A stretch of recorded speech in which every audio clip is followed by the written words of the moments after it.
सारा भारत गणतांत्रिक महिला समिति की गौरवशाली 80वीं वर्षगांठ के अवसर पर रविवार गिरजापाड़ा स्थित बर्न्स यूनियन कार्यालय परिसर में आसनसोल लोकसभा सीट की वाम उम्मीदवार जहांआरा खान के समर्थन में एक आलोचना सभा की गई। इस आलोचना सभा के संगठन में महासचिव रेखा गोस्वामी, कनिका घोष, उम्मीदवार जहांआरा खान, कृष्णा दास गुप्ता आदि उपस्थित थी। मंच से रेखा गोस्वामी ने केंद्र और राज्य सरकार के खिलाफ जमकर प्रहार किया। सभा के पश्चात रेखा गोस्वामी, कनिका घोष ने जहांआरा खान के समर्थन में वोट देने का अनुरोध करने के लिए घर घर जाकर प्रचार किया है। লড়াইয়ের মতোই মেয়েরা আছে সামনের দিকে, সেই লড়াইয়ে সেই প্রতিবাদ আমাদের সামনে এগোতে হবে। আমরা মেয়ে থাকবো আর সবাইকে দুর্ভেদ্য করে তুলবো এই লোকসভা ভোট। কারণ আমাদের সামনে অন্যতম যার মধ্যে দিয়ে তৃণমূলকে, যার মধ্যে দিয়ে বিজেপি আমরা তোকে শিক্ষা দিতে পারি। তাই মহিলারা গণতান্ত্রিক সমিতি যে 37 সাল থেকে বঙ্গীয় মহিলা প্রাদেশিক আত্মরক্ষা সমিতির মধ্যে দিয়ে তারও আগের থেকে লড়াই করছে। আর এইখানে এসে পৌঁছেছি আমরা।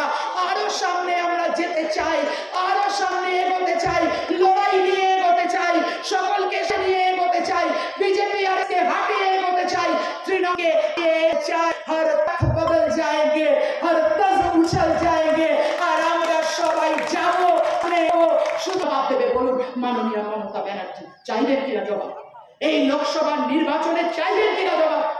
এই লোকসভা নির্বাচনের সামনে দাঁড়িয়ে বলবেন কিনা যে একের পর এক নারীদের প্রশ্নে বড় বড় কথা বলছো তোমরা, আর প্রতিটি ট্রাস্ট, অমর্ত্য সেনের প্রতিটি ট্রাস্ট বলছে যে যাদের লক্ষ্মীর ভান্ডার পাওয়ার কথা তাদের একটা বড় অংশ লক্ষ্মীর ভান্ডার পায়নি।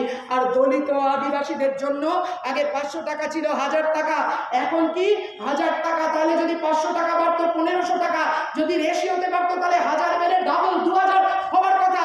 ওদের 1000 1500 কিছু না, ওদের এখন 1200 টাকা দিচ্ছে। তার মানেটা বললে হয় 700 টাকা এখনো বাড়া আছে, সে জায়গায় যাওনি। আর আমার প্রশ্ন আর একটা জায়গায় যে নরেন্দ্র মোদীরা 8ই মার্চ আন্তর্জাতিক নারী দিবসের আগে উপহার কি দিচ্ছেন মেয়েদের?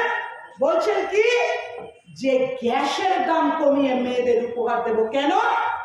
রান্নাঘরটা মেয়েদেরই জন্য নাকি? শুধু রান্নাঘরটা মেয়েদেরই জন্য? যদি কোনো মেয়ে বলেন, এই যে শ্যামলী সিং এর মতন মেয়ে যাকে এখানে আমরা সংবর্ধনা দিলাম, ব্রেন টিউমার হওয়া সত্ত্বেও ওই মেয়ে দৌড়াচ্ছে, ম্যারাথন করছে, ও যদি বলে যে আমি এখন রান্না করতে পারছি না, আমার ম্যারাথনের রেস আছে, কি বলবো? যে তুমি রান্নাই করো, তুমি ম্যারাথন করো না। কেউ যদি বলে যে আমি আঁকতে চাই, আমি আঁকবো, আমি এখন রান্না করবো না, আমি কি বলবো? যে আঁকবে না মেয়ে, তুমি রান্না করো। এই হচ্ছে মেয়েরা। তাহলে মেয়েরা মানে আসলে ওদের মাথায় মনুবাদ, ভেবে রাখবেন, আসলে ওদের মাথায় মনুবাদ। আর মনুবাদ কি বলেছে? মেয়েরা হচ্ছে আপকি বার বেটা চার, মানে শুধু সন্তান উৎপাদনের যন্ত্র হচ্ছে মেয়েরা। মেয়েরা মানে হইলাম শুধু তৃণমূলের কথা, তৃণমূল তো আছে, আমি বলছি পরে। তারপর আমরা কি দেখলাম? দ্বারকা এক্সপ্রেসওয়ে, তার যা প্রতি কিলোমিটারে যা পয়সা তৈরি হয়েছিল, যে টাকা লাগবে তার চেয়ে হাজার হাজার গুণ বেশি টাকা 1 কিলোমিটার রাস্তা তৈরি করতে লেগেছে। জবাব দেবেন না? আয়ুষ্মান প্রকল্প ভেবে দেখুন যে একটা স্বাস্থ্য, ওই যে বলছিলেন রেখাদি, 1,66,000 কোটি টাকা আদানিদেরকে ছাড় দিয়েছে কর। কে দিয়েছে? বিজেপি দিয়েছে। কে দিয়েছে? আরএসএস দিয়েছে।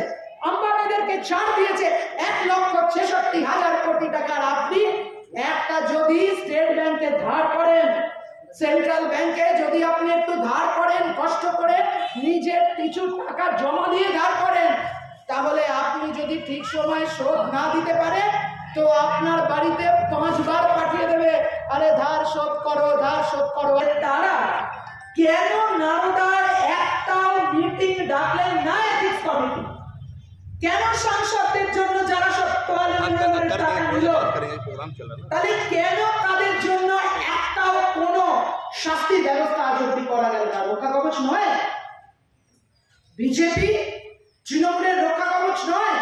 আসলে ওরা জানে যে এই যে বামপন্থীরা, এই যে জাহানারারা যদি পার্লামেন্টে যায় তাহলে যে কথা বলবে সবাইকে নিয়ে চলার কথা, যে পথে আমাদের সাবিনারা থাকে, যে পথে জাহানারা থাকে, যে পথে সুমিতারা থাকে, যে পথে আমাদের বাইশিরা থাকে, সবাই মিলে যে পথ। আর ওরা চায় কি? ওরা চায় সামনে ব্যবহার করবো। ওই যে বলছিলেন রেখাদি বলবার সময় যে ভাগ করে দিতে চাইছে, সামাজিক আমরা মুক্তি চাই, রাজনৈতিক মুক্তি চাই, অর্থনৈতিক মুক্তি চাই। এবং মেয়েদের লড়াই আন্দোলনের মধ্যে দিয়ে জানবেন যে এই মেয়েদের লড়াই আন্দোলন কিছু কম ছিল না। যখন গোফর্স হয়েছে 1982 পরে 85-86 এই সময় যখন গোফর্স হয়েছে, কামান কেলেঙ্কারি যখন আমরা দেখেছি, যখন আমরা লড়াই করেছি, যখন আমরা দেখেছি আমাদের লড়াইয়ের ক্ষেত্রে বারে বারে আমাদের লড়াইয়ের ক্ষেত্রে আমরা দেখেছি যে ওই পথ নিয়ে চলते चलते যখন नियमित अपडेट एवं दुनिया भर की ताज़ा खबरों के लिए हमारे फेसबुक पेज को फॉलो एवं यूट्यूब चैनल को सब्सक्राइब करें।